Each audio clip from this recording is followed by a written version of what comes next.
Monsieur le Président, Madame la rapporteure, Madame la Ministre, chers collègues, la proposition de loi qui nous concerne aujourd'hui vise à lutter contre la déshérence des contrats de retraite supplémentaires anciens, c'est-à-dire de contrats dont les encours n'ont pas été liquidés par le bénéficiaire. 13 milliards d'euros en 2018. C'est la somme qui n'a pas été remise à leurs bénéficiaires légitimes par les assureurs privés. Ces derniers ne se fatiguent pas pour rendre l'argent aux assurés dont ils perdent la trace. C'est la preuve qu'il nous revient de toujours se méfier et d'encadrer le recours aux assurances. Votre proposition de loi, chers collègues, est plutôt juste, raison pour laquelle je ne m'y opposerai pas. Les assurés doivent pouvoir récupérer leur argent qui dort dans les caisses des assureurs privés. Elle est surtout, à notre grand malheur, terriblement logique. Vous dites, collègues de l'UDI, je vous cite, « D'autre part, de plus en plus de salariés ont recours à ce système de capitalisation afin d'augmenter la rente de leur retraite. » Eh oui, c'est même écrit noir sur blanc dans la réforme scélérate des retraites que nous inflige le gouvernement. Je cite l'article 64 du projet de loi. Le secteur de l'assurance est appelé à se mobiliser afin que le recours à ces véhicules permettant d'assurer désormais tout type de plan d'épargne retraite se généralise. Le gouvernement cite même, pour faciliter cette généralisation, les nouvelles défiscalisations prévues à cet effet dans la loi Pacte. Or, le Premier ministre déclarait le 11 décembre « Ce sera toujours un système par répartition ». Alors je le dis au gouvernement, droit dans les yeux, vous mentez. Vous mentez parce que ce qu'il y a écrit dans votre projet de loi est absolument contraire à toutes vos déclarations de décembre. Vous mentez parce que vous préparez la privatisation de notre système de retraite en 3 étapes simples avant la privatisation totale. Étape 1. Les retraites qui appartenaient hier aux Français vont passer dans les mains de l'État, dans vos mains. Les Français étaient hier solidaires entre eux via un système de retraite par répartition géré par leurs représentants sociaux. Désormais, vous allez faire voter tous les ans à l'Assemblée la valeur du point acquis, le tout encadré par une nouvelle règle d'or. Nos retraites seront donc une variable d'ajustement budgétaire comme les autres. Vous pourrez alors vous servir comme au flunch.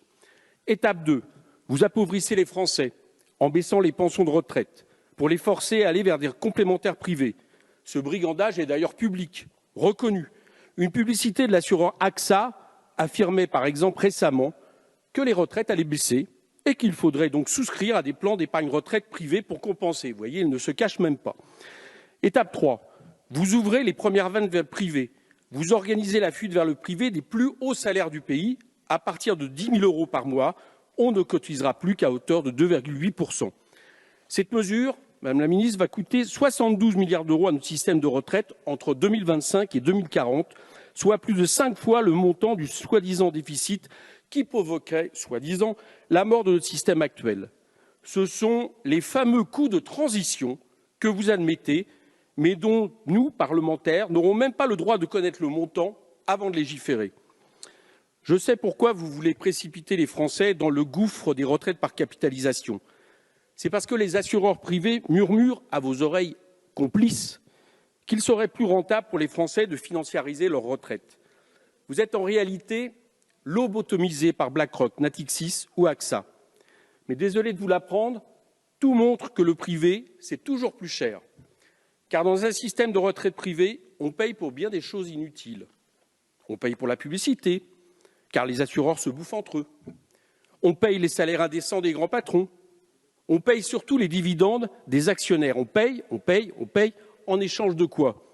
D'un service nombriliste qui pense à se faire de l'argent sur votre dos et non pas à vous protéger. C'est la différence entre un citoyen et un consommateur. Vous rêveriez au fond que les Français soient comme vous, des petits soldats aveugles du capitalisme financiarisé qui privatisent jusqu'à leur propre avenir, leur propre retraite. Ce que vous faites est dangereux pour les Français, car placer les retraites dans les gants d'acier du secteur financier, c'est prendre le risque que tout s'envole le fumer à la prochaine crise financière. L'histoire nous l'a appris, avez-vous appris de l'histoire? Rappelez-vous le krach boursier 2008 qui écrase les retraites des Américains. Plus de 50 millions perdent des années d'économie. Au Chili, ce n'est guère mieux. C'est ça qui vous inspire? Vous marchez à contresens de l'histoire. Car le futur n'est pas dans la financiarisation de toute notre existence. Le futur, c'est la solidarité, la sécurité de notre parcours de vie. D'ailleurs, c'est en grande partie à notre système de solidarité à la française que nous avons empêché la consommation populaire de sombrer entre 2009 et 2012 et à la France d'entrer en récession. Vous n'éprouvez aucun orgueil, aucune fierté pour notre système de retraite. Des Smarties avez-vous même osé, Madame Agnès Pannier-Runacher. C'est pourtant l'un des plus performants au monde qui crée le moins de retraités pauvres. Moi, je suis fier de notre système de retraite. Je suis fier de ce qu'ont fait les salariés de ce pays. Je suis fier que les grévistes défendent les retraites de nos enfants. Craignez qu'un jour nous n'arrivions au pouvoir. Car si par malheur, votre projet de retraite passait, ce dont je doute, quand le quinquennat Macron finira dans les poubelles de l'histoire, nous nous chargerons personnellement d'y envoyer votre loi. Merci.